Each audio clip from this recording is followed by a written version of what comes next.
Core belief എന്ന് പറഞ്ഞപ്പോൾ ഉദാഹരണത്തിന് ഈ കോർ ബിലീഫ് നമ്മൾ കുഞ്ഞുനാൾ മുതൽ ഈ ലോകത്തോട് ഇടപെട്ട് ചുറ്റുപാടുള്ള മനുഷ്യരോടും സാഹചര്യങ്ങളോട് ഇടപെട്ട് നമ്മൾ ലോകത്തെക്കുറിച്ച് ഉണ്ടാക്കി വെച്ചേക്കുന്ന അടിയുറച്ച ധാരണകളാണ്. ഇതിൽ നെഗറ്റീവ് കോർ ബിലീഫ്സ് ഉണ്ട്. അതായത് ആക്ച്വലി അങ്ങനെ അല്ല, പക്ഷെ നമ്മൾ കുറച്ച് ഓവറായിട്ട് കോഷ്യസ് ആയിട്ട് ഈ ചില കാര്യങ്ങൾ നമ്മുടെ എക്സ്പീരിയൻസ് കൂടെ കൊണ്ടായിരിക്കും സംഭവിക്കുക, നമ്മൾ വളർന്ന സാഹചര്യങ്ങൾ.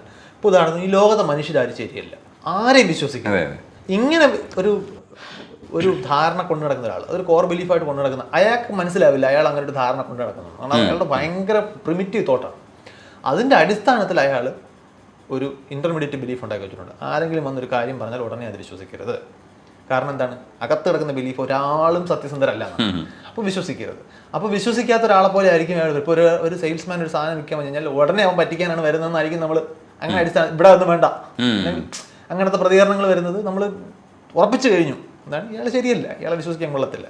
ഇതിൻ്റെ ഉള്ളിൽ വർഷങ്ങളായിട്ട് ആരെങ്കിലും പറഞ്ഞോ അനുഭവിച്ചോ കിട്ടിയിരിക്കുന്ന ചില സംഗതി. ഇപ്പോൾ പിന്നെ വേറൊരു ഈ ഒരു കോർ ബിലീഫ്സ്, നെഗറ്റീവ് കോർ ബിലീഫ്സിൻ്റെ ലിസ്റ്റ് വെറുതെ ഇൻ്റർനെറ്റിൽ കയറിയിട്ട് list of common negative core beliefs എന്ന് സെർച്ച് ചെയ്ത് കഴിഞ്ഞാൽ ആളുകൾ കൊണ്ട് പലപ്പോൾ നമ്മൾ പലർക്കും ഇത് പലതും കാണും. പക്ഷെ അതിൻ്റെ അടിസ്ഥാനത്തിൽ നമ്മൾ ഇൻ്റർമീഡിയറ്റ് ബിലീഫ് ഉണ്ടാക്കി ആ റൂൾസിൻ്റെ അടിസ്ഥാനത്തിലായിരിക്കും നമ്മൾ ഓട്ടോമാറ്റിക്കായിട്ട് സാഹചര്യങ്ങളോട് പ്രതികരിക്കുന്നത്. ഈ നമ്മൾ ഈ മനസ്സിൽ കൊണ്ടു നടക്കുന്ന കോർ ബിലീഫ്സ് എത്രത്തോളം യാഥാർത്ഥ്യത്തിന് നിരക്കാത്തതാണോ അത്രത്തോളം നമ്മുടെ പെരുമാറ്റത്തിലും ആ ഒരു വ്യത്യാസം ഉണ്ടാകും.